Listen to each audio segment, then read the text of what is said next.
السلام علیکم and good evening. میں ہوں مہر بخاری. سائفر کیس میں خصوصی عدالت نے چیئرمین تحریک انصاف اور وائس چیئرمین تحریک انصاف کا 14 روزہ جوڈیشل ریمانڈ دے دیا ہے. چیئرمین پی ٹی آئی نے آج عدالت میں 3 درخواستیں بھی دائر کر دی اور وکلا نے خصوصی عدالت کے جج کے اختیار سماعت اور اٹک جیل میں ٹرائل پر بھی اعتراضات اٹھا دیے. اٹک جیل میں ہونے والی خصوصی عدالت کی ان کیمرہ سماعت میں چیئرمین پی ٹی آئی نے حاضری لگائی اور دوران سماعت چیئرمین پی ٹی آئی کے وکلا نے موقف اپنایا کہ چیئرمین پی ٹی آئی کے خلاف آفیشل سیکرٹ ایکٹ کا مقدمہ بنتا ہی نہیں, سیاسی انتقام کے لیے سائفر کیس بنایا گیا. وکلا نے چیئرمین پی ٹی آئی کی طرف سے ضمانت بعد از گرفتاری, وزارت قانون کا نوٹیفیکیشن منسوخ کرنے اور کیس کا اوپن ٹرائل کرنے کی 3 درخواستیں دائر کی ہیں. وزارت قانون کا نوٹیفیکیشن منسوخ کرنے کی درخواست اسلام آباد ہائی کورٹ میں دائر کی گئی اور اسی درخواست میں انسداد دہشت گردی عدالت نمبر 1 کے جج کے اختیار سماعت کو بھی چیلنج کر دیا گیا. درخواست میں موقف اپنایا گیا کہ اے ٹی سی عدالت کے جج اس معاملے میں مطلوبہ اہلیت کے بنیادی معیار پر پورا نہیں اترتے. عدالت نے تینوں درخواستوں پر فریقین کو نوٹس جاری کرتے ہوئے 2 ستمبر کو جواب طلب کر لیا ہے. ناظرین, چیئرمین پی ٹی آئی کے وکلا نے سائفر کیس میں چیئرمین پی ٹی آئی کی گرفتاری پر سوال اٹھاتے ہوئے دعویٰ کیا کہ چیئرمین پی ٹی آئی کی گرفتاری کی تاریخ تاحال واضح نہیں ہے. ان کی قانونی ٹیم کو جان بوجھ کر لا علم اور اندھیرے میں رکھا گیا اور جیل میں ٹرائل خطرناک ملزمان کا ہوتا ہے. اس اہم ترین مقدمے میں پارٹی چیئرمین وائس چیئرمین دونوں جیل میں ہیں, دونوں جوڈیشل ریمانڈ پر ہیں. سائفر کیس مقدمے میں chairman P T I, vice chairman Shah Mahmood Qureshi اور اسد عمر کو نامزد کیا گیا تھا. یہ مقدمہ آفیشل سیکرٹ ایکٹ کی دفعات 5 اور 9 کے ساتھ ساتھ تعزیرات پاکستان کی سیکشن 34 کے تحت درج کیا گیا تھا. اس ایف آئی آر میں کہا گیا کہ 7 مارچ 2022 کو اس وقت کے سیکرٹری خارجہ کو واشنگٹن سے سفارتی سائفر موصول ہوا. 5 اکتوبر 2022 کو درج کیے گئے مقدمے میں الزام عائد کیا گیا کہ chairman P T I, vice chairman P T آئی اور ان کے معاونین خفیہ کلاسیفائڈ دستاویز کی معلومات غیر مجاز افراد کو فراہم کرنے میں ملوث ہیں. چیئرمین پی ٹی آئی کے اس غلط اقدام سے ریاست کا پورا سائفر سیکیورٹی نظام اور بیرون ملک پاکستانی مشنز کے خفیہ پیغام رسائی کا طریقہ کار کمپرومائز ہوا ہے اور بیرونی طاقتوں کو فائدہ پہنچا, ریاست کو نقصان ہوا. مگر آج چیئرمین پی ٹی آئی کے وکلا ان سارے دعووں کو رد کر رہے ہیں. بات کرتے ہیں کرمنل لائر اور سابق وزیر اعظم کے لیڈ کاؤنسل سلمان صفدر سے. سلمان صفدر صاحب, بہت بہت شکریہ ساتھ دینے کا. آج آپ کی عمران خان سے ملاقات بھی ہوئی. آپ نے کہا کہ سائفر کاپی ان سے گم گئی, لیکن بطور وزیر اعظم گمی یا بعد میں گمی when he stepped down as the prime minister? Can you clarify that, sir? دیکھیں, سب سے پہلے تو اگر آپ سوشل میڈیا کو ہی ریفر کریں تو آپ کو اب یہ بات کنفرم ہو جائے گی کہ سائفر کیسے آپریٹ کرتا ہے. اب تو یہ رانا ثناء اللہ صاحب بھی اس پر سٹیٹمنٹ دے چکے ہیں اور فیڈرل انویسٹیگیٹنگ ایجنسی بھی during the remand hearing of Shah Mahmood Qureshi صاحب اپنا موقف اختیار کر چکے ہیں کہ اوریجنل سائفر جو ہے وہ فارن آفس کے دفتر میں موجود ہے. تو یہ جب یہ میسج آتا ہے, میسج آنے کے بعد اس کی 4 کاپیاں بنتی ہیں, جس کی ایک فوٹو کاپی آپ کہہ لیں یا کاربن کاپی جو ہے وہ وزیر اعظم کو دی جاتی ہے. اور وزیر اعظم کو جب وہ دے دی جاتی ہے تو پھر اس کی ذمہ داری پرائم منسٹر آفس کی ہوتی ہے, نہ کہ انڈیویجول کی. So when an individual leaves the office of prime minister, یہ وہ ایسی چیز نہیں ہے جو وہ ساتھ لے جائیں. اور جو ان کے پوزیشن میں اس وقت بھی تھا وہ فوٹو کاپی تھی, وہ کاربن کاپی تھی, جس کی کہ مختلف کاپیز آف کورس سب سے پہلے پریزیڈنٹ کو جاتی ہے, آرمی چیف صاحب کو جاتی ہے, D G I S I کو جاتی ہے اور پرائم منسٹر صاحب کو جاتی ہے. تو یہ کاپی فارن آفس کی تحویل میں ہے اور اس میں اتنے انہوں نے اپنے موقف بدلے ہیں کہ یہ کاپی کہاں ہے. اور آدھا کیس جو سائفر کا ہے وہ اس بات پر ہے کہ ہم نے عمران خان صاحب سے سائفر کی کاپی برآمد کروانی ہے.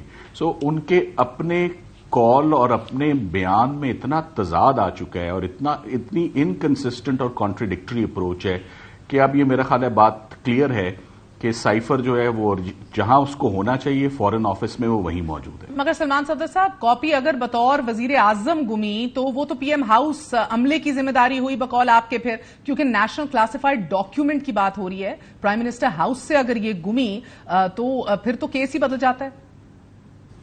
ایگزیکٹلی دیکھیں, یہی ہمارا موقف ہے کہ اگر آپ for the sake of arguments آپ یہ بھی کہتے ہیں کہ ان کے پاس کاپی تھی تو اس میں کیا لکھا ہوا ہے, وہ کاپیز اور وہ ورشن جو ہے وہ پوزیشن 4 جگہ سے اور سے ویریفائی کیا جا سکتا ہے کہ اس میں ایسی کیا چیز تھی.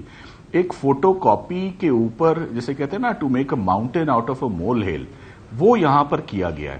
میں آپ کو ساتھ ہی ساتھ یہ بتاتا چلوں کہ کرمنل پروسیکیوشنز ہم دیکھیں اور آفیشل سیکرٹس ایکٹ کو ہم دیکھیں تو آج دن تک بہت شاذ و نادر بہت کم پروسیکیوشنز ہیں جو آفیشل سیکرٹ ایکٹ میں جو ہے انیشیٹ آج دن تک ہوئی ہیں، اور اس کو ریزرو کیا جاتا ہے آرمڈ فورسز کے انٹرنل معاملات کے اوپر.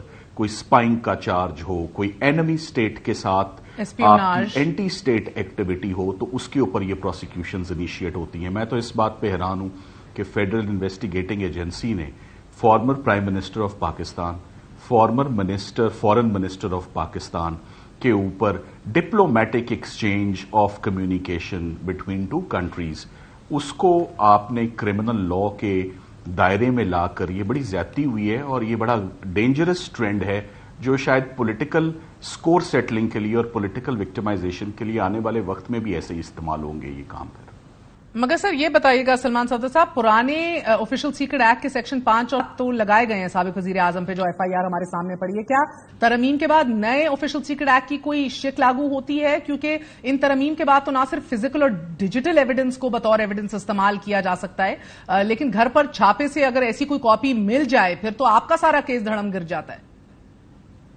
مہر، جیسے ہی توشہ خانہ میں عمران خان صاحب کی کنوکشن ہوتی ہے، بڑی کمپریہنسو ایک surprise read within 30 minutes of announcing of the verdict وہ زمان پاک کی جاتی ہے، اور گھر کی ایک ایک چیز کو الٹا جو سیدھا جو ہے وہ کیا جاتا ہے.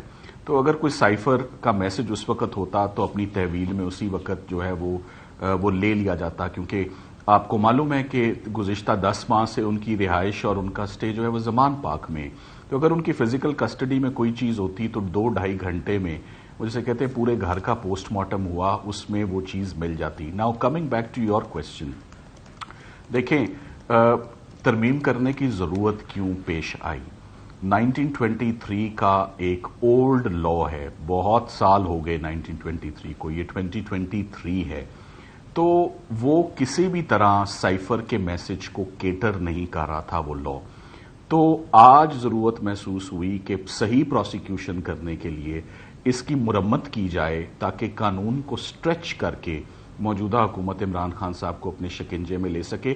مگر نہ اولڈ لا نہ نیو لا، دونوں ہی جو ہیں وہ سپائن لیس ہیں، دونوں ہی اس پروسیکیوشن کو، نہ سیکشن 5 کا اطلاق ہوتا ہے ان کے اوپر اور نہ ہی سیکشن 9 کا ہوتا ہے. دیکھیں میں اس کیس میں دو آپ کی آڈینس کے لیے میں اس کو سمپلیفائی کروں گا، کیونکہ سائفر بڑا کمپلیکیٹڈ سا ایک وہ سبجیکٹ اور ایک پروسیکیوشن ہے. میں اس کو سمپلیفائی کر دیتا ہوں.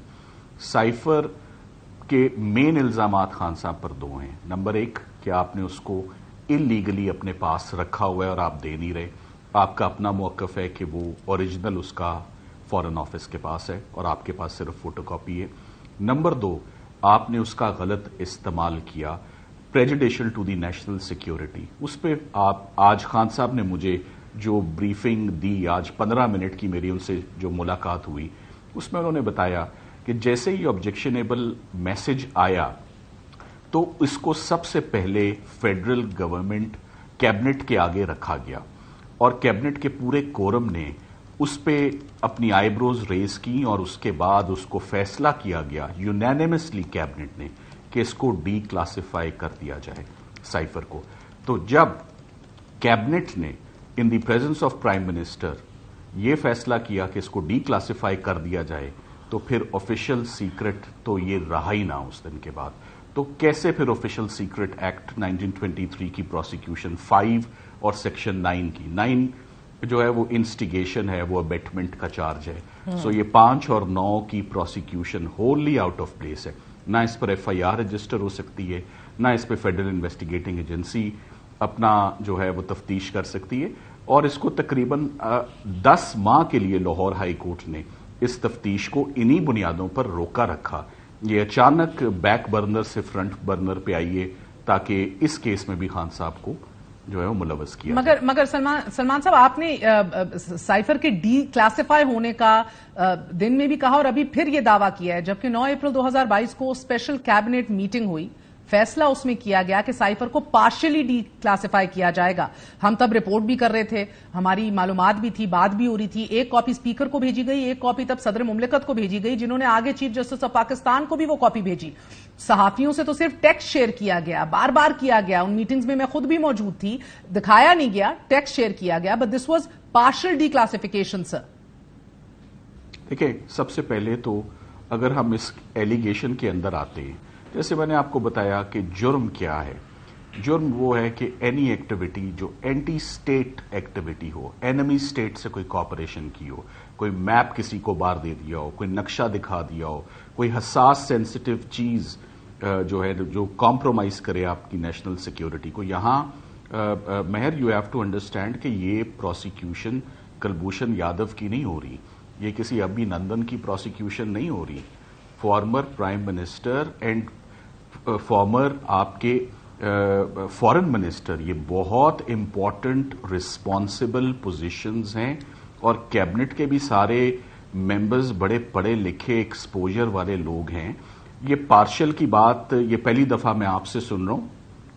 پارشل کچھ نہیں ہوا تھا, اور یہ اگر پارشل بھی ہوا تھا تو this is a matter of further inquiry. اس انکوائری کے اوپر آپ ایک شخص کو on the basis of these evidences آپ کسی کو جیل میں رکھیں اور اس کو باہر نہ نکلنے دیں, یہ بہت افسوسناک بات ہے. یہ تو case on the face of it, یہ جرم اگر ثابت ہو بھی جاتا ہے, اگر اس میں سچائی بھی ہے, تو اس کی سزا 2 سال ہے. تو 2 سال کے جرم کی سزا کے لیے آپ نے ایک فارمر پرائم منسٹر کو اور پورے فارن آفس کے جو میکنزم ہے یہ سائفر کا, اس کو بھی جیپرڈائز کیا, اور بلا وجہ کی توجہ اٹریکٹ ہو رہی ہے. مگر سلمان صدر صاحب, جو ایف آئی آر اگست میں ابھی درج ہوئی سابق وزیر اعظم پہ, سابق وزیر خارجہ پہ, دونوں ملزم, لیکن اعظم خان ان کے پرنسپل سیکرٹری اور اسد عمر ان کے وزیر, دونوں کا رول ڈیفائن نہیں ہوا ابھی تک. جی, میں ضرور اس پر کچھ کہنا چاہوں گا. جب کیس کمزور ہوتے ہیں اور پروسیکیوشن خود سے اس قابل نہیں ہوتی کہ وہ جرم کو ثابت کر سکے, تو ایسی تلواریں کچھ لوگوں کے اوپر ضرور لٹکائی جاتی ہیں, ڈرایا جاتا ہے ان کو کہ یا آپ گواہ بن جائیں یا آپ ملزم بن جائیں. میرا خیال ہے میں اس سے زیادہ اور کچھ نہ کہوں تو بہتر ہے. تو I guess there is more to it than what meets the eye. Sir, گواہان پیش کیے جائیں گے آپ کی طرف سے, کیونکہ سازش کا بار بار ذکر کیا گیا, کیبنٹ کا کردار بھی آج آپ نے واضح کر دیا اس کی ڈی کلاسیفائی کرنے میں, اور پھر سازش میں تو براہ راست جنرل باجوہ کا نام لیتے رہے آپ کے کلائنٹ, تو گواہان میں سے وہ بھی موجود ہوں گے. دیکھیں, میں سب سے پہلے تو سرکار کو یعنی کہ ایف آئی اے کو اپنی they have to stand on their own legs, ان کو خود سے یہ کیس ثابت کرنا ہے, جو کہ وہ بری طرح اس میں ناکام ہوں گے. یہ کیس ثابت نہیں ہو سکتا, اور یہ تو گواہ ڈیفینس میں کیا لائے جائیں گے یہ بات کی بات ہے. مگر جو میری اسیسمنٹ ہے, یہ ڈیفینس گواہ لانے والا کیس نہیں ہے. ہاں, یہ بات آپ کی درست ہے کہ اگر یہ کیبنٹ کے اپروول سے ہوا تو اس میں پھر پوری کی پوری کیبنٹ کی پروسیکیوشن ہونی چاہیے. آپ نے اس کو سنگل آؤٹ کر کے صرف عمران خان صاحب کی حد تک کیوں یہ فیصلہ کیا کہ صرف ان کی کرمنل پروسیکیوشن ہوگی؟ ان کی کرمنل پروسیکیوشن اس لیے ہوگی کہ ان کی پروسیکیوشنز کا سیزن چل رہا ہے گزشتہ 1 سال سے.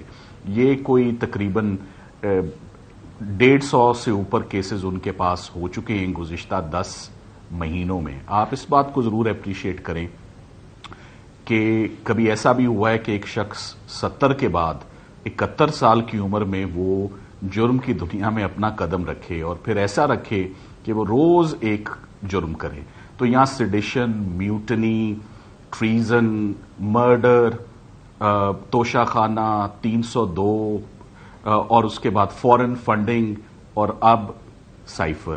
تو لگ ایسے رہا ہے کہ یہ ایک ایسا شخص ہے جس کو جو کام ملے وہ کر لیتا ہے, یعنی جو جرم ملے وہ کر لیتا ہے. تو دس از ویری انفارچونیٹ. یہ پولیٹیکل وکٹمائزیشن اس سے پہلے کبھی ایسی نہیں دیکھی تھی. اوپن ٹرائل کی ڈیمانڈ کی آپ لوگوں نے, جج پہ اعتراض بھی اٹھا دیا ہے. سر, طاہر عباس سپرا, چیف الیکشن کمشنر, جج عامر فاروق, جج دلاور پہ اعتراض.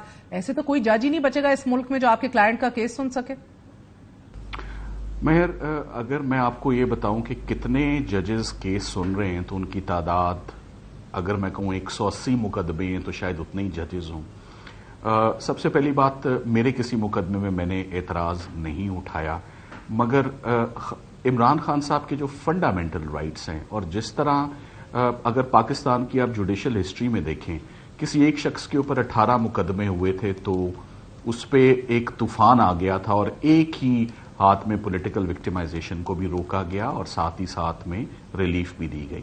یہاں پر 1 سال ہو گیا ہے اور روزانہ کے حساب سے کورٹس آیا جاتا ہے، پیش ہوا جاتا ہے، مگر آج دن تک یہ پولیٹیکل وکٹمائزیشن ختم نہیں ہوئی ہے. اور عمران خان صاحب اپیئر ہو رہے تھے ڈسپائٹ سیکیورٹی تھریٹس، ان کی جان پر بھی حملہ ہوا، مگر اس کے باوجود he was making an effort, struggling کہ ہر کیس میں پیش بھی ہوں گا ججز کے سامنے اور اپنی بے گناہی بھی ثابت کروں گا. اور بے شمار کورٹس نے، ججز نے ان کو سلمان صفدر صاحب، مسئلہ یہ ہے کہ یہ نیشنل سیکیورٹی کا معاملہ ہے، حساس قطع کلامی امام نیشنل سیکیورٹی کا معاملہ ہے. سلمان صفدر صاحب، آپ پھر بھی اوپن ٹرائل چاہ رہے ہیں، جج پہ بھی چلے اعتراض اٹھا دیا، بٹ اوپن ٹرائل؟ میں آپ کو آج سب سے پہلے تو یہ بتانا چاہوں گا کہ آج جو اچانک رات کو فیصلہ ہوا کہ یہ ٹرائل جیل میں چلے گا، میں آپ کو اس کی وجہ بتانا چاہتا ہوں. نوٹیفیکیشن منسٹری آف لا کا آپ کی نظروں سے شاید گزرا ہو. یہ کیس بھی انٹیریئر کا ہے، اس کے مدعی بھی سیکرٹری انٹیریئر ہے، اور اس وقت جو ان کو نوٹیفیکیشن جاری ہوا ہے کہ یہ جیل ٹرائل ہوگا، وہ بھی انٹیریئر نے جاری کیا ہے. اور اس میں لکھا یہ ہے کہ یہ اس لیے جیل ٹرائل ہوگا، اس لیے نہیں کہ آفیشل سیکرٹس ایکٹ اپلائی ہوتا ہے، اس لیے کیونکہ عمران خان صاحب کو سیکیورٹی تھریٹس ہیں اور کنسرنز ہیں، ہم ان کو کورٹ میں نہیں لا سکتے. تو وہ سیکیورٹی تھریٹس اور کنسرنز ہم تقریباً 1 سال سے مختلف کورٹس میں آپ بھی سنتے رہے، اپنے پروگرام میں ڈسکس کرتے رہے، روز یہ بات کہتے رہے، مگر اس کی پرواہ نہ کی گئی. تو آج کس کے کہنے پہ ان کو سیکیورٹی تھریٹ ہو گیا؟ کون سا ایسا واقعہ راتوں رات آیا ہے کہ ان کو اب عدالت میں نہیں لایا جا سکتا؟ وہ روز آتے تھے تو لانا چاہیے پھر، اور اوپن ٹرائل ہونا چاہیے. بہت بہت شکریہ. ہمارے ساتھ سلمان صفدر صاحب موجود تھے، lead council in the cipher case for the former prime minister. ایک وقفہ لیتے ہیں، وقفے کے بعد اہم ترین خبر اس گرم آلو کی جو ایک سے دوسری جانب پھینکا جا رہا ہے، کوئی ہاتھ میں لینے کو تیار نہیں، فیصلہ کرنے کو تیار نہیں. سینیٹر کامران مرتضی ہمارے ساتھ موجود ہوں گے.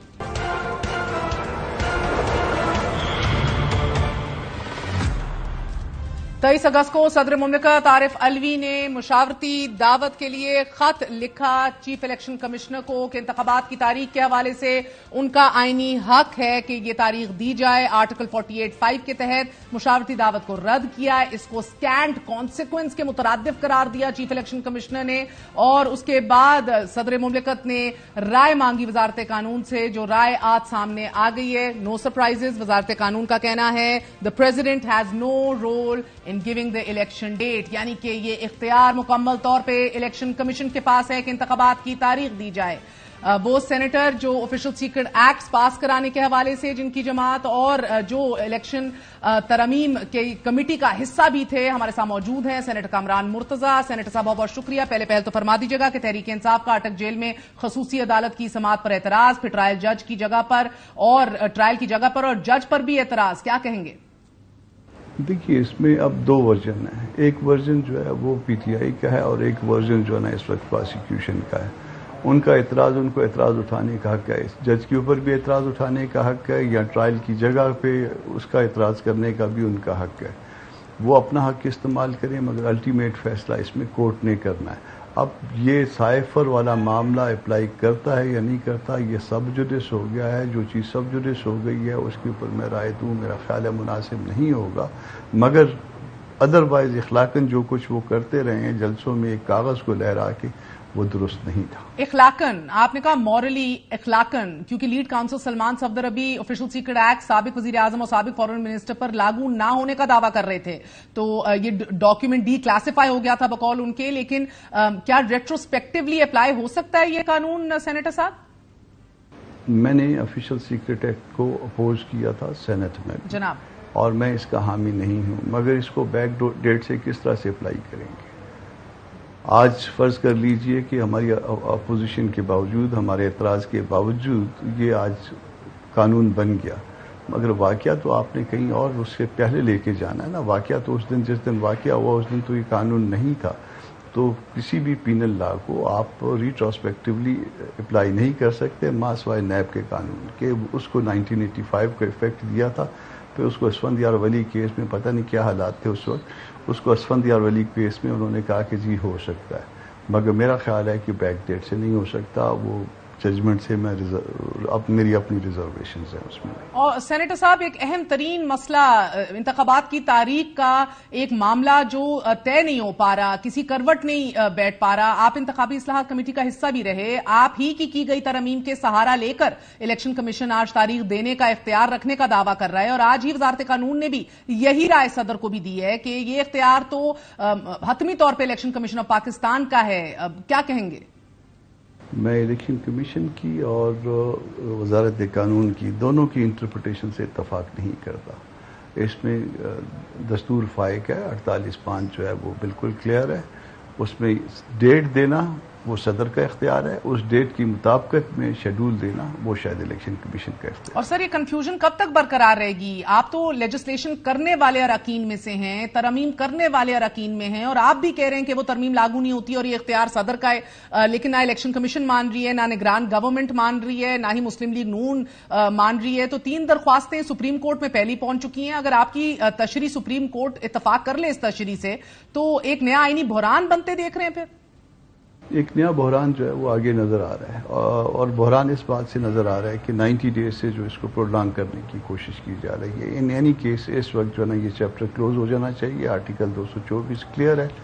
اس سے پہلے جو ہوا جو نہیں ہوا، عمران خان صاحب نے اچھا نہیں کیا، 1 سال میں 3 اسمبلیاں توڑیں، اس کے بعد جو کچھ بھی ہوتا رہا، مگر اس وقت جو ہے وہ جنرل الیکشن کی طرف قوم کو جانا چاہیے۔ 90 ڈیز ہیں، 15 16 17 دن گزر گئے ہیں، باقی دن آپ شمار کر لیجئے، اس کے اندر جو ہے نا الیکشن ہونا چاہیے۔ 54 دن جو ہے نا شیڈول کی امپلیمنٹیشن سر، دوسری طرف ہم دیکھ رہے ہیں کہ ایک انبار لگا ہے ان کیسز کا جن کا فیصلہ ابھی چیف جسٹس نے دینا ہے۔ Supreme Court practice and procedure bill کا فیصلہ آنا باقی ہے، لیکن چیف جسٹس پھر بھی نیب ترمیم پر فیصلہ دینے جا رہے ہیں، اس عزم کا اظہار کر چکے ہیں۔ کون سا فیصلہ پہلے آنا چاہیے؟ کیونکہ چیف جسٹس کا کہنا تھا کہ مجھے علم نہیں کہ آج حکومت کا کیا موقف ہے، کیا کسی معطل شدہ قانون کی روشنی میں تمام مقدمات پر سماعت روک دی جائے؟ ماضی میں آپ نے دیکھا ہے چیف جسٹس کے اختیارات سے متعلق اس بل پر اعلیٰ عدالت میں بھی ایک واضح تقسیم دیکھنے کو ملی ہے۔ جسٹس قاضی فائز عیسیٰ ہوں، جسٹس محمد امین کے فیصلے میں بھی کہا گیا کہ جب تک عدالتی ضوابط تشکیل نہیں پا جاتے تب تک چیف جسٹس کی جانب سے آئین کے آرٹیکل 184(3) کے تحت لیے گئے سو موٹو نوٹس سے متعلق تمام مقدمات کی سماعت ملتوی کر دی جائے، بٹ ایسا نہیں ہوا۔ دیکھیے، اس قانون کی وجہ سے جو ڈیزگنیٹڈ چیف جسٹس ہیں وہ شاید نہیں بیٹھ رہے، وہ کیسز کی ہیئرنگ نہیں کر رہے، اور چونکہ اس وقت تک وہ لا جو ہے وہ فیلڈ ہولڈ کر رہا ہے انلیس کہ اس کو کورٹ سیٹ اسائڈ کر دے، تو میرا خیال ہے کہ پہلے اس کو سنا جانا چاہیے تھا، پھر آگے جانا چاہیے اس کے بعد۔ مگر اس کے ساتھ ایک اور چیز ہے، ایک پریکٹس رہی ہے کہ جب ریٹائرمنٹ کے آپ نزدیک ہوتے ہیں تو بہت اہم کیسز یا عام طور پہ بہت عام سے کیسز کو بھی جو ہے نا وہ ٹچ نہیں کرتے کہ خدا نخواستہ یہ امپریشن نہ جائے کہ کہیں کسی کیس میں آپ کا انٹرسٹ ہے۔ بہرحال یہ سوابدید ہے محترم چیف جسٹس صاحب کی کہ وہ سنتے یا نہیں سنتے، مگر عام طور پہ جو ہے وہ لوگ اوائڈ کرتے ہیں ریٹائرمنٹ کے بالکل نزدیک جا کے، کوئی کیسز کو نہیں لیتے اس طرح سے۔ سر، چیف جسٹس کے جانے میں بھی اب 2 ہفتے رہ گئے ہیں، اور آپ کہہ رہے ہیں عام طور پہ کرتے نہیں ہیں، لیکن نصف سے زیادہ اہم ترین مقدمات کے فیصلے متوقع ہیں جو سیاست پر دور رس اثرات کے رکھیں گے۔ دیکھیے، اس میں مسئلہ یہ آئے گا کہ قوم مزید تقسیم ہو جائے گی۔ عدالت تو تقسیم ہے، قوم بھی تقسیم ہے، مگر مزید تقسیم ہو جائے گی۔ وجہ اس کی جان لیجیے، یہ بہت اہم فیصلے ہیں، ظاہر ہے اس کے پولیٹیکل امپیکٹ ہیں، اور جب پولیٹیکل امپیکٹ والے کیسز ہوتے ہیں تو ہم آج کل پالیٹکس میں یا پولیٹیکل پارٹیز اس کو اس طرح سے نہیں لیتے۔ ان کے حق میں آئے تو بہت اچھا فیصلہ ہوتا ہے، ان کے خلاف آئے تو بہت خراب فیصلہ ہوتا ہے، ارسپیکٹو کہ وہ ٹھیک ہے یا غلط ہے۔ اس پہ قانونی حوالوں سے بحث نہیں کی جاتی، اس میں فیور ہونے یا فیور نہ ہونے کے حوالے سے بحث کی جاتی ہے۔ اب اس کو ذرا ایک اور اینگل سے دیکھیے، اب 18-20 دن رہ گئے، اب 18-20 دن میں یہ فرض کر لیجئے اور 5-7-10 دن میں اس کو کوئی ڈیسیجن آ جاتا ہے۔ سپریم کورٹ پہلے سے تقسیم ہے اور بہت بڑی ڈیوائڈ ہے، اور ہر بچے کو بھی نظر آ رہا ہے اس ڈویژن کو دیکھ رہا ہے وہ، تو اس کے بعد کوئی فیصلہ آ جاتا ہے اور اس کے بعد کوئی بھی ریویو فائل ہوگا وہ اس کے بعد کی مستقبل کی سپریم کورٹ کے پاس فائل ہوگا، اور اس وقت یہ آپ کا پریکٹس اینڈ پروسیجر ایکٹ بھی شاید موجود ہو یا نہ بھی موجود ہو۔ اگر یہ نہ بھی موجود ہوا اس وقت تو ان سب کا ریویو آئے گا، اور جب ریویو آئے گا تو اگر یہ سپریم کورٹ کے بہت اہم فیصلے کل خدا نہ خواستہ ریویو ہونے لگ گئے کسی اور بینچ سے، تو پھر آپ مزید تقسیم ہوں گے یا نہیں ہوں گے. تو اس لیے ایسی تقسیم کی بنیاد نہ رکھیے جو بہت پہلے بھی رکھی جا چکی ہے، مگر یہ اتنی گہری ہو جائے گی کہ پھر ہم شاید آپس میں بیٹھ نہ پائیں، آپس میں کوئی کسی نتیجے پہ نہ پہنچ پائیں. تو ان چیزوں کو غور کرنا ہے. اللہ نے آپ کو بہت بڑے عہدے دیے ہیں، اور جن کو بہت بڑے عہدے ملے ہوتے ہیں ان کی ذمہ داریاں بھی بہت بڑی ہوتی ہیں. بہت بہت شکریہ. ہمارے ساتھ سینیٹر کامران مرتضیٰ موجود تھے، اور وزارت قانون کی اس تشریح سے قوی طور پر اس کو مسترد کر رہے ہیں. ایک وقفہ لیتے ہیں، وقفے کے بعد اہم ترین خبر کی جانب بڑھیں گے.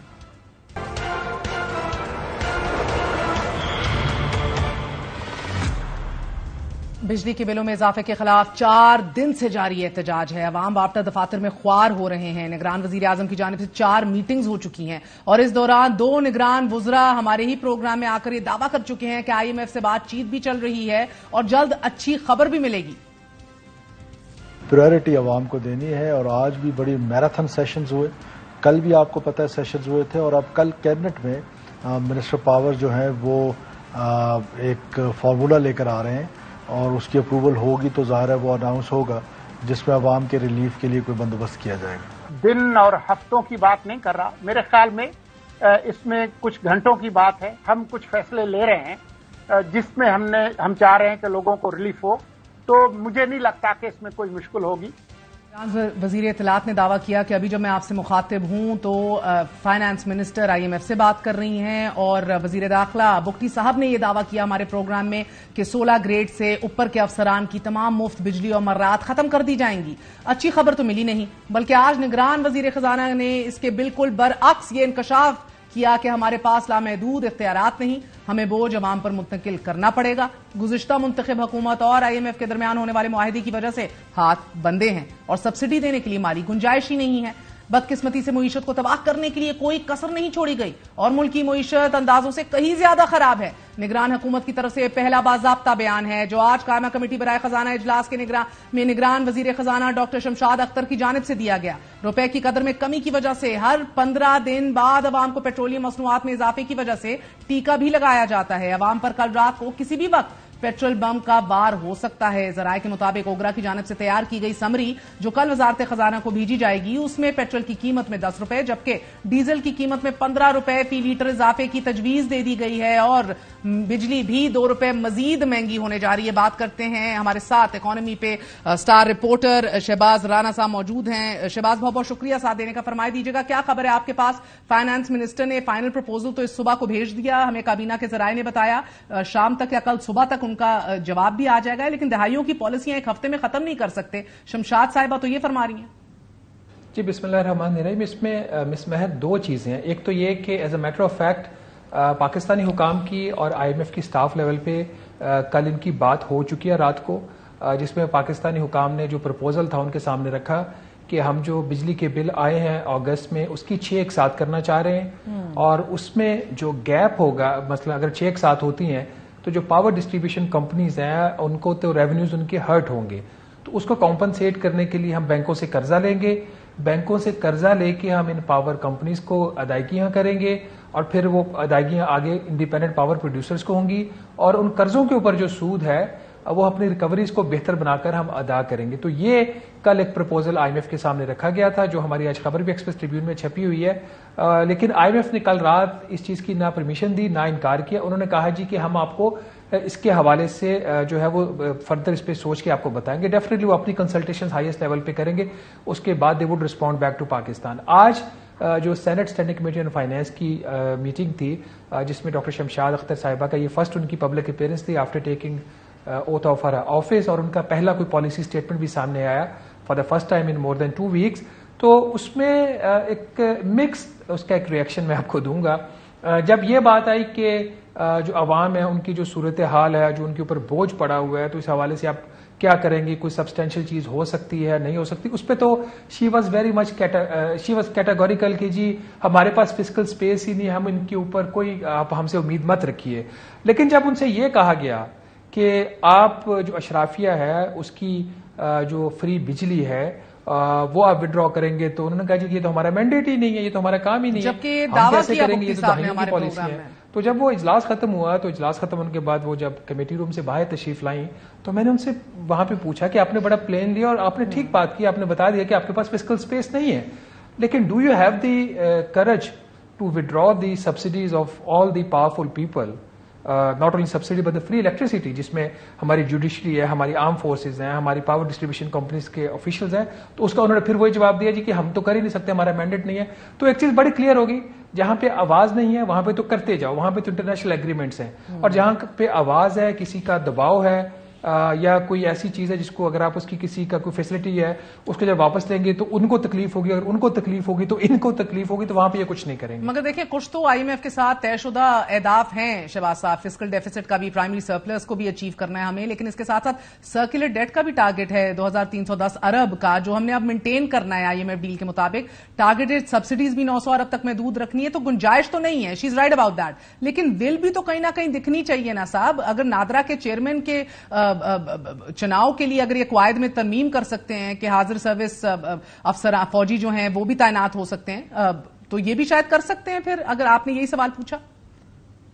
دیکھیے بسم اللہ, اس میں جہاں تک تو یہ بات ہے نا کہ کیا حکومت کے پاس کوئی گنجائش ہے کہ مزید سبسڈیز دے. پہلے جو بجٹ میں وہ 976 ارب روپے کی سبسڈیز ہیں, تو ان کے پاس بالکل بھی گنجائش نہیں ہے. یہاں تک تو میں ان کو سپورٹ کروں گا, اور یہ بات ٹھیک ہے کہ مزید سبسڈیز افورڈ نہیں ہو سکتی. دوسری بات, جو یہ ایک سولوشن لے کے آئے ہیں کہ جی ہم بجلی کے بلوں کی 6 ایک ساتھ کر دیں گے, کیا یہ سولوشن ہے؟ یہ آپ کو ایک وقتی ریلیف ضرور دے سکتا ہے, ٹھیک ہے, اس سے زیادہ یہ کچھ نہیں کر سکتا. اب اس میں مسئلہ یہ آئے گا کہ آپ کا جو اگست کا بل ہے, اگر آپ جمع نہیں کرواتے یا آپ نے کروا دے تو آپ پھر بھی آپ کی 6 ایک ساتھ کر دی جاتی ہیں, اور وہ ایک ساتھ ہوں گی اکتوبر سے لے کے مارچ تک, اکتوبر 2023 لے کے مارچ 2024 تک. تو آپ اپنا روٹین کا بل بھی دیں گے منتھلی, اس کے اوپر یہ ایک ساتھ بھی دیں گے, اور اس کے بعد جو آگے آنے والی چیزیں ہیں, آپ کی کوارٹرلی ٹیرف ایڈجسٹمنٹ آنے والی ہے, فیول پرائس ایڈجسٹمنٹ آنے والی ہے, اس کی مد میں جو قیمتوں میں اضافہ ہوگا وہ بھی آپ ادا کریں گے. تو یہ کوئی حل نہیں ہے. اب بات یہ بات ماننے والی ہے کہ اسپیس نہیں ہے. یہاں پہ آپ دوسری بات پہ آ جائیے. مجھے یہ بتائیے کہ مجھے تکلیف ہے آج آپ کی جو majority of your people they are hurt, وہ سڑکوں پہ ہیں, اور ہمیں یہ بتایا جاتا ہے کہ فسکل اسپیس نہیں. بالکل صحیح بتایا جاتا ہے, ایسے ہی بتانا چاہیے. تو پھر جب میرے ہمسائے کو مفت بجلی ملتی ہے, وہ شخص جس کی تنخواہ پاکستان میں سب سے زیادہ ہے, اس کو مفت بجلی ملتی ہے یا ایک لمیٹڈ مفت بجلی ان کو ملتی ہے, تو پھر مجھے تکلیف ہوگی یا نہیں؟ وہاں پہ ان کو اپنے میرٹ یاد آ جاتے ہیں, وہاں پہ ان کو اپنی آئینی مدت, اپنی جو لمیٹیشنز ہیں وہ یاد آ جاتی ہیں. مسئلہ وہی ہے کہ پاکستان کے اوپر اشرافیہ کا ایلیٹ کیپچر جو ہے وہ بہت سٹرونگ ہو چکا ہے, کوئی بھی ان کے منہ میں ہاتھ ڈالنے کو تیار نہیں ہے. میں آپ کو ایک چیز آپ کو بتاتا ہوں, اپنے ریسرچرز کو لگا کے ذرا نکال لیجئے. انکم ٹیکس آرڈیننس کا 2nd شیڈول ہے, ذرا نکال کے دیکھیے تو صحیح کہ انکم ٹیکس کس کس کا اس ملک میں معاف ہوا ہے. وہاں پہ تو یہ کچھ نہیں کریں گے, یہاں پہ ان کو پتہ چل جاتا ہے کہ جو ہمارے انٹرنیشنل ایگریمنٹس ہیں, تو یہ وہ جو ہوتے ہیں نا, یہ ایک دوسرے کو پروٹیکٹ کرنے والی بات ہے. اگر یہ کرنا چاہیں تو یہ آج بھی کر سکتے. کل کابینہ کا اس حد تک تو کہنا ٹھیک تھا کہ ہم اس وقت تک کوئی جو ہے ایک ساتھ بھی اناؤنس نہیں کر سکتے جب تک آئی ایم ایف اس کی منظوری نہیں دے دیتا. کابینہ کو کل کس نے روکا تھا کہ آپ ان کی بجلی جو ہے فری وہ ودرا نہیں کر سکتے؟ یہ اس پہ کوئی قدغن تھی آئی ایم ایف کی؟ آئی ایم ایف تو خوش ہوتا کہ آپ نے ایک جو ایسا سورس ہے بلیڈنگ جو ہو رہی ہے آپ اس کو بند کر رہے ہیں. یہ سارے ان کے بہانے اور ان کی نیت کے یہاں پہ ان کے بڑے سیریس ایشو. یہی تو تعجب ہے, کیونکہ یہی دعویٰ کیا بگٹی صاحب نے کہ 16 گریڈ سے اوپر سب کی فری بجلی معاف کر دیں گے, لیکن ادھر تو بہرحال سر آوے کا آوا ہی بگڑا ہے. صدر مملکت بھی ان حالات میں اپنی تنخواہ بڑھانا چاہ رہے ہیں. آئی مین اٹس امیزنگ. لیکن کیا فائنانس منسٹر کو لوگوں کو کانفیڈنس میں نہیں لینا چاہیے؟ ایک کوئی پالیسی اسٹیٹمنٹ اس سے پہلے نہیں آئی, جسٹ 2 پریس ریلیزز تھیں, کوئی بھی کمیونیکیشن نہیں کی. مارکیٹس کے اندر ایک بڑی تذبذب اور انسرٹنٹی جو ہے وہ ہم دیکھ رہے ہیں بڑھتی چلی جا رہی ہے. ڈالر 300 سینچری کراس کر گیا ہے. انٹر بینک اوپن مارکیٹ کے اندر جو سپریڈ ہے وہ تقریباً 20 روپے تک پہنچ گیا ہے. ڈاکٹر وقار فائنانس ایڈوائزر وہ بھی فائنانس منسٹر کے ساتھ سیم پیج پہ نہیں ہے. آئی مین واٹ از گوئنگ آن؟ ہمیں یہ بتایا گیا تھا کہ کیئر ٹیکر جو ہے یا ٹیکنوکریٹس کی جو گورنمنٹ ہے وہ ایک بڑی زبردست تیار ہو رہی ہے. آپ نے کئی مہینوں سے, ایون کہ جب یہ گورنمنٹ پی ٹی آئی کی بھی تھی تب بھی ٹیکنوکریٹس کا شور پڑتا تھا, جب پی ٹی ایم کی گورنمنٹ تھی تب بھی ٹیکنوکریٹس کا. تو جو اپنی بیسٹ ٹیکنوکریٹ ٹیم جو وہ انسٹال کر سکتے تھے انہوں نے کر دی ہے. اب جو چیز اس ساری صورتحال میں سامنے آئی ہے, آپ کا سیٹرڈے کو اناؤنسمنٹ آتی ہے پرائم منسٹر کی طرف سے جی کہ میں نے ایکشن کرنا ہے, میں نے نوٹس لے لیا ہے. سنڈے کو پی ایم صاحب جو میٹنگ کرتے ہیں, منڈے کو بھی میٹنگ کرتے ہیں, ٹیوزڈے کو کیبنٹ کی میٹنگ ہوتی ہے, کچھ نہیں ہوتا. سو دیٹ شوز کہ either they lack the experience which they lack or they lack the capacity to take those decisions. میں یہاں پہ بالکل بھی ایڈوکیٹ نہیں کر رہا کہ آپ کسی قسم کا بھی آئی ایم ایف کے پروگرام کو وائلیٹ ایبسولوٹلی ہم نہیں کر سکتے, ہمارے بہت برے حالات ہیں. تو پھر یہ جو آرٹیفیشل مصنوعی قسم کی آپ لوگوں کو امید دلاتے ہیں, یہ کیوں دلاتے ہیں؟ آپ کا کام سیاست کرنا نہیں ہے, آپ کیئر ٹیکر سیٹ اپ ہو, آپ کیئر ٹیکر سیٹ اپ کو کیئر ٹیکر کے طور پر چلاؤ. جو دوسری طرف آپ نے ایک وہ اشارہ کیا کہ جو ہمارے فائنانس ایڈوائزر ہیں اور فیڈرل منسٹر فار فائنانس جو انٹرم, ان کے بھی بڑے سیریس ایشوز ہیں. یہی وجہ ہے کہ جو فائنانس ایڈوائزر تھے وہ پہلے دن تو 1-2 گھنٹوں کے لیے اپنے جو ایک منسٹر آف اسٹیٹ کا جو آفس ہوتا ہے, کیونکہ ان کا جو اسٹیٹس ہے MOS کا ہے, ڈاکٹر بکار کا, وہ 3rd فلور پہ ان کا روم ہوتا ہے, وہ اپنے کمرے میں جا کے بیٹھے, بعد میں نہیں بیٹھ سکے, تو اس کے بعد ان کو اب PM آفس میں بیٹھنا پڑتا ہے. تو اس قسم کے جب حالات ہوں گے, یہ ساری چیزیں ہوں گی, تو یہ مارکیٹ میں پھر آپ کو ایک ویکیوم کریٹ ہوتا ہے, خلا پیدا ہوتا ہے. وہ جو خلا ہے وہ آپ نے دیکھا ہے, وہ خلا اب 323 اور 325 روپے کی شکل میں سامنے آ رہا ہے. وہ جو خلا ہے اس کی وجہ سے اور بہت سارے پرابلم سامنے آ رہے ہیں. تو آئی ہوپ کہ یہ جو ایک بیسٹ ٹیم جنہوں نے بھی بنائی ہے, آئی ہوپ کہ وہ اپنا ہاؤس ان آرڈر کریں گے within 2 weeks. ایسا یہ مگر سر بہت بڑا مسئلہ ہے, ہاؤس ان آرڈر تو دیکھ لیں گے, لیکن ایفیشنسی امپروومنٹ تو کر دیجئے. 450 ارب کے نقصانات کی بریفنگ دے دی گئی ہے حکومت کو, لاسز کی, چوری کی, اس کو فی الفور تو روکا جا سکتا ہے نا سر؟ جو انہوں نے خود بلٹ ان کیا ہوا ہے سرکولریٹ پلان کے اندر, وہ 464 ارب روپے کے نقصانات ہیں. ایسا ہی ہے, چوری کے, انیفیشنسی کے, لاسز کے اور کم ریکوریز کے, وہی اس کو کم کرنا شروع کر دیں. ان کے جو خود اس دن پاور سیکریٹری نے بتایا, جو بیک گراؤنڈ بریفنگ تھی میڈیا پرسنز کی آن سیٹرڈے, جب پرائم منسٹر صاحب نے یہ نوٹس لیا, انہوں نے خود بتایا کہ 2500 ارب روپے کے قریب تو ہماری ریکوریز ہیں ماضی کی, جس میں گورنمنٹ ڈپارٹمنٹس کو بھائی وہیں پہ کوشش کر لو, کچھ تو کر کے دکھاؤ, تاکہ اگر وہاں سے آپ کو کوئی اسپیس ملتی ہے, اور اگر آپ ان کی اقساط کرنے جا رہے ہیں اس کی اپنی بلوں کی, تو وہاں سے جو اسپیس ملتی ہے وہ پیسہ اٹھا کے یہ پاور کمپنیز کو دو. آپ اور قرضہ لینے جا رہے ہیں, اور جو ماضی کے قرضے لیے ہوئے ہیں سرکولر ڈیٹ کو ختم کرنے کے لیے, اس کا 3 روپے 23 پیسے فی یونٹ ڈیٹ سروسنگ سرچارج ہمیں ٹھوکا ہوا ہے انہوں نے. مجھے نہیں سمجھ آ رہی کہ یہ نظام چلے گا کیسے, ان کی نیت بھی ٹھیک کرنے کی ہے یا نہیں. ایک وہ گول دائرے کے ارد گھومے جا رہے ہیں, اور آپ نے گول دائرے کا ذکر کیا نا سر, گول دائرے کا ذکر صحیح کر رہے ہیں, کیونکہ افراط زر اوپر جاتی ہے, ڈالر اوپر چلا جاتا ہے, اس کے بعد پھر بجلی کی قیمتیں اوپر چلی جاتی ہیں, اس سے پھر انٹرسٹ ریٹ اوپر چلا جاتا ہے, پھر افراط زر ہم چیز کرتے ہیں, وہ پھر اوپر چلی جاتی ہے, ڈالر اوپر چلا جاتا ہے. یعنی کہ جیسی ڈالر اوپر جاتا ہے لوگ زیادہ خرید رہے ہیں. ہم یہ دیکھ رہے ہیں کہ آپ انٹرسٹ ریٹ بڑھا بھی رہے ہیں, پھر بھی اتنی انسرٹنٹی ہے, لوگ ڈالر خرید رہے ہیں, بیکاز روپی کی پرچیسنگ پاور میں کسی کو یقین نہیں ہے. تو ایک بڑھتا ہوا ڈالر انرجی پرائسز کو بھی تو اوپر کر رہا ہے, اور یہ بجلی کی قیمتیں جس طرح اوپر جا رہی ہیں, زیادہ چوری ہو رہی ہے, زیادہ ڈیفالٹس ہو رہے ہیں, تو اس سے آپ دیکھ رہے ہیں کہ بجلی کی کنزمپشن تو لوور ہو رہی ہے, پیسے بھی کم وصول ہو رہے ہیں, کیپیسٹی پیمنٹس بڑھ رہی ہیں, ہائر الیکٹریسٹی بلز آ رہے ہیں, لوگ اب خودکشیاں کر رہے ہیں, فاقے کاٹ رہے ہیں. آج بھی IESCO کی لاسٹ ڈیٹ ہے پیمنٹ کرنے کی. سو یہ ایڈیشنل کاسٹ بھی پاس آن ہو رہے ہیں جو آنےسٹ اور سچ بولنے والے بل پیئرز ہیں. تو انرجی بلز انفلیشن کو پش کرتے ہیں, اور ساتھ ہی انٹرسٹ ریٹس بھی مزید اوپر کرتے ہیں. ایک وشس سی سائیکل ہے سر, گول گول گھومی جا رہی ہے پوری معیشت, اس کے اندر ہم سب جکڑ چکے ہیں, انفینٹ لوپ یہ ہمیں دکھ رہا ہے. کیا اس کا حل ہے؟ دیکھیے, یہ جو آپ نے بات کر دی, آپ نے ساری بات یہاں پہ ختم کر دی. یہ ایک سائیکل کے اندر ہم پھنس گئے ہیں, جو اس سے زیادہ بڑی بات ہے جس کو ہم ریئلائز نہیں کر رہے, اور وہ لوگ جو اس وقت ملک چلا رہے ہیں وہ ریئلائز نہیں کر رہے. The team that they have put together to run this country in probably the worst ever economic times, وہ probably اتنی گیئر اپ نہیں ہے یہ تمام کام کرنے کے لیے. یہ جو آپ سائیکل بتا رہے ہیں, مطلب بات ہے چونکہ اب کھل کے بات کر لینی چاہیے. ہمارے لوگ سڑکوں پہ ہیں اور لٹرلی اب خودکشیاں ہوئی ہیں. اس صورتحال میں ہمیں یہ سولوشن دیا گیا ہے کہ جو وہ لوگوں کو پاکستان کی اکانومی چلانے کے لیے بٹھا دیا گیا ہے, جو آپس میں ایک دوسرے سے بات کرنے کو تیار نہیں ہے, وہ لوگ جو ایک دوسرے پہ شک کرتے ہیں, وہ کیسے نظام چلے گا؟ اور شک صرف منسٹرز کا, ایڈوائزرز کا آپس ایک دوسرے کے اوپر نہیں ہے, منسٹرز کا بیوروکریسی کے اوپر بھی شک ہے کہ یہ کام ہمارے ساتھ کرتے ہیں یا نہیں کرتے. تو مائی ہمبل سبمیشن از کہ جو لوگ بھی یہ ملک چلا رہے ہیں اس وقت, وہ یہ بات سمجھ لیں کہ ہم ایک نارمل سرکمسٹانسز میں کام نہیں کر رہے. وہ یہ واقعی سمجھ لیں کہ دس از دی ٹائم آف, کہ جہاں پہ آپ واقعی ریئل ٹرمز میں آپ کو نیشنل انٹرسٹ کو پروٹیکٹ کرنا ہے. اپنے جو ہمارے جو ایشوز ہیں, شکریہ. شہباز رانا ہمارے ساتھ موجود تھے.